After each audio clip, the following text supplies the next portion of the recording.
नमस्कार दोस्तों। हम लोग बिहार के सामान्य ज्ञान की एक सीरीज स्टार्ट करी है, बिहार स्टैटिक जीके की। इसमें एक लेक्चर हम लोग देख चुके हैं, तो अगर आपने वो नहीं देखा तो एक बार देख लीजिएगा। स्टैटिक जीके, जो बिहार का स्टैटिक जीके, उसकी इंपॉर्टेंस बहुत ज़्यादा है। आपके बीपीएससी में तो पूछा ही जाएगा, बीपीएससी के प्री में, और बिहार के बाकी एग्जाम्स में भी आता है। इसको अच्छे से देखिएगा, ठीक है। चलिए इस वीडियो को स्टार्ट करते हैं, देखते हैं क्या है टॉपिक आज। पहली चीज क्या बताया जा रहा है, कुल क्षेत्रफल। कितना क्षेत्रफल है, टोटल एरिया बिहार की बात हो रही है। वो है आपका 94,163 वर्ग किलोमीटर। कितना, 94,163 वर्ग किलोमीटर, 94,163 स्क्वायर किलोमीटर। ये आपका पूरा एरिया है, क्षेत्रफल। लंबाई कितनी है, उत्तर से दक्षिण की बात करें, मतलब नॉर्थ से साउथ की, ठीक है, तो वो है आपकी 345 किलोमीटर। मान लीजिए जैसे अगर ये बिहार है तो ये नॉर्थ टू साउथ की बात हो रही है, उत्तर से दक्षिण। कितनी है, 345 किलोमीटर। चौड़ाई की बात करें तो वो पूर्व से पश्चिम की, वो कितनी, 483 किलोमीटर। मतलब ये अगर चौड़ाई विड्थ की बात करें तो ये हो गई आपकी पूर्व से पूर्व से पश्चिम हो गई, कितनी है, 483 किलोमीटर। तो एक क्वेश्चन तो यही बन जाएगा कि लंबाई ज्यादा है बिहार की या चौड़ाई, मतलब अगर उसकी बात करें उत्तर से दक्षिण वाली लेंथ ज्यादा है या पूर्व से पश्चिम, तो पूर्व से पश्चिम वाली, ठीक है। समुद्र तल तल से औसत ऊंचाई कितनी, वो है 173 फीट, ठीक। मीटर में करें तो 52.73, 52.73 मीटर। तो ये भी ध्यान रखिएगा। फिर बोला जा रहा है कि सीमाएं किससे लगती है, इसकी बॉर्डर, बिहार की बॉर्डर किससे लगती है। देखिए, पूर्व में तो पश्चिम बंगाल हो गया, ईस्ट में वेस्ट बंगाल आ गया। जैसे मान लीजिए पूर्व की बात करी जाए तो वो पश्चिम बंगाल। फिर पश्चिम वेस्ट में बात करी जाए पश्चिम की, तो वहां पे उत्तर प्रदेश है। तो आपके राज्य समझ में आ गए। पश्चिम बंगाल से सीमा लग रही है कहाँ पे, पूर्व में। और पश्चिम में किससे लग रही है, उत्तर प्रदेश से लग रही है। फिर एक देश के साथ भी सीमाएं बनाता है बिहार, कौन सा देश है, वो है आपका नेपाल, ठीक। नेपाल के साथ भी सीमाएं बनाता है। फिर दक्षिण की बात करें तो वहां पे एक और राज्य है, उसका क्या नाम है, झारखंड, ठीक। तो टोटल 3 राज्यों के साथ में सीमाएं बना रहा है। कौन कौन से हो गए आपके, पश्चिम बंगाल, उत्तर प्रदेश और झारखंड। और एक देश के साथ सीमा बना रहा है, वो कौन है, आपका नेपाल है। नेपाल के साथ में सीमा है, और नेपाल के साथ एक और नदी आती है नेपाल से, उसका नाम है कोसी, जिसको बोला जाता है बिहार का दुख, सौरव बिहार। क्योंकि वो बिहार में आपके बाढ़ बहुत ज्यादा लेके आती है, भी ध्यान रखिए। प्रमंडल कितने हैं, डिविजन्स कितने हैं, तो वो हो गए आपके 9। जिले कितने हैं बिहार में, जिले हैं आपके 38, 38 जिले हैं टोटल। ये क्वेश्चन आपसे बहुत पूछे गए। सिंपल से क्वेश्चन है, इसको तो याद करना ही है, ठीक है। ये याद करने पड़ेंगे, सिंपल सिंपल और सीधा सीधा क्वेश्चन आपके प्री एग्जाम में आ जाएगा। कितने जिले, 38 जिले हैं। लोकसभा सीटों की संख्या कितनी है। देखिए, लोकसभा का जब चुनाव होता है, अब कब होगा, 2024 में चुनाव होगा। तो हर राज्यों की सीटें जो हैं वो डिसाइडेड है कि हर राज्यों से कितने एमपी, कितने सांसद लोकसभा में चुन के जाएंगे। तो बिहार में कितनी सीटें हैं, वो हैं आपकी 40 सीटें। तो बिहार से टोटल लोकसभा में कितने सांसद जाते हैं, 40 जाते हैं।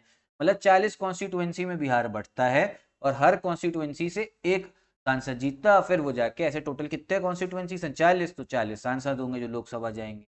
राज्यसभा की भी सीटें हैं, राज्यसभा की सीटें कितनी है, 16 सीटें, ठीक। तो अच्छा, लोकसभा लोकसभा का जो चुनाव होता है उसमें तो पब्लिक सीधा वोट देती है।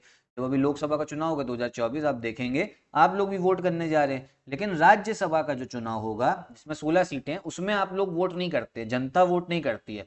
उसमें कौन वोट करता है, उसमें वोट करते हैं विधायक, ठीक। विधायक वोट करेंगे। जब आपने राज्य का जो चुनाव हुआ होगा, जब आपने उसमें जिन जिन विधायकों को जितवाया है, वो सारे विधायक किसको चुनेंगे, राज्यसभा के सांसदों। राज्यसभा की सीटें कितनी हो गई, 16 हो गई।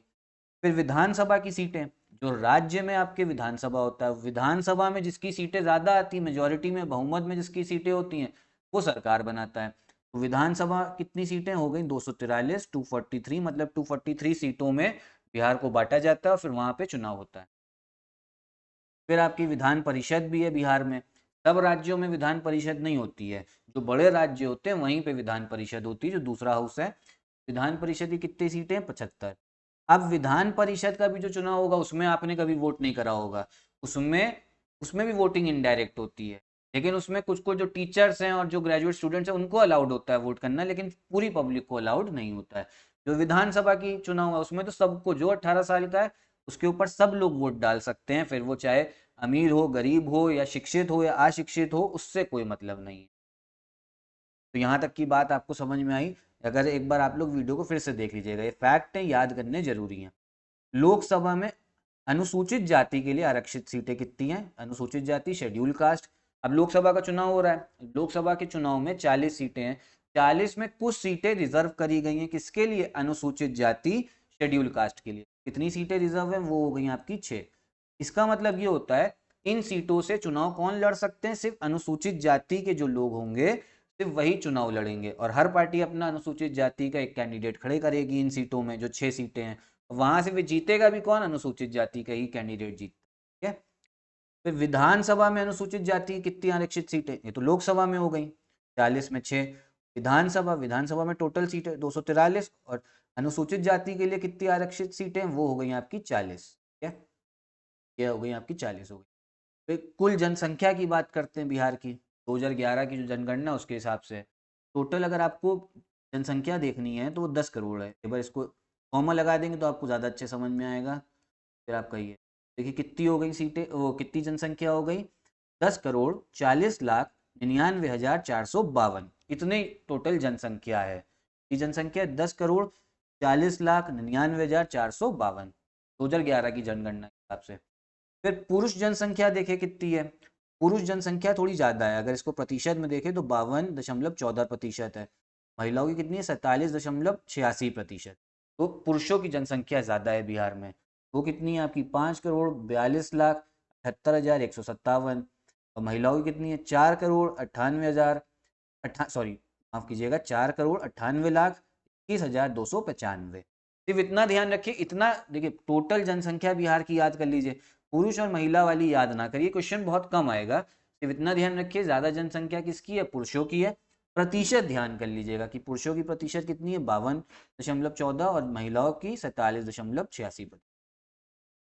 फिर आगे बात करते हैं, नगरीय जनसंख्या कितनी है? मतलब जो लोग नगर में रह रहे हैं, अर्बन एरियाज में रह रहे हैं, शहर में रह रहे हैं, वो कितने प्रतिशत है? तो वो हैं आपके 11.3%। मतलब सिर्फ 100% में सिर्फ 11.3% ही लोग ऐसे हैं जो आपके शहर में रह रहे हैं। बाकी लोग कहाँ रह रहे होंगे? गांव में रह रहे होंगे। अर्बन एरिया नहीं है, जो गांव क्षेत्र है वहां रह रहे होंगे।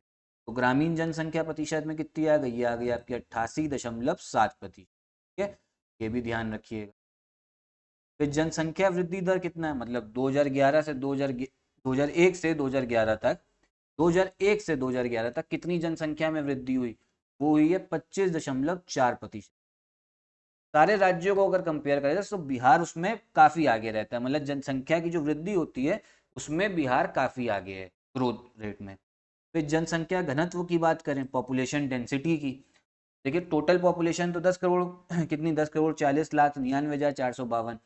देखिए एक बार समझ लीजिए, ये पॉपुलेशन रह रही है आपकी। पॉपुलेशन घनत्व होता है कि एक छोटे से एरिया में कितनी पॉपुलेशन है। ठीक है, तो वो ज्यादा है बिहार में। कितनी है? 1106 व्यक्ति प्रति वर्ग किलोमीटर। कितनी? ये इंपॉर्टेंट है, जनसंख्या घनत्व। ये क्वेश्चन काफी आता है, कितनी है जनसंख्या घनत्व, पॉपुलेशन डेंसिटी? 1106 व्यक्ति प्रति वर्ग किलोमीटर। ठीक है, तो ये फैक्ट आप लोग ध्यान रखिएगा। इस वीडियो में हम अभी इतने ही फैक्ट ध्यान देखते हैं, इतने ही ध्यान भी रखते हैं, क्योंकि ज़्यादा फैक्ट हो जाएंगे फिर वो याद नहीं रहते। वीडियो दर वीडियो इसको सीरीज को फॉलो करते रहिए, आपके सारे फैक्ट जो हैं वो मैं याद करवा दूंगा, और फिर बिहार जो स्टैटिक जीके वो आपका अच्छे से कवर हो जाएगा। इस सीरीज के बारे में आप अपने दोस्तों को भी बताइए, आपको अच्छी लग रही तो लाइक करिए, सब्सक्राइब। यहीं पे वीडियो भी खत्म करते हैं। नमस्कार।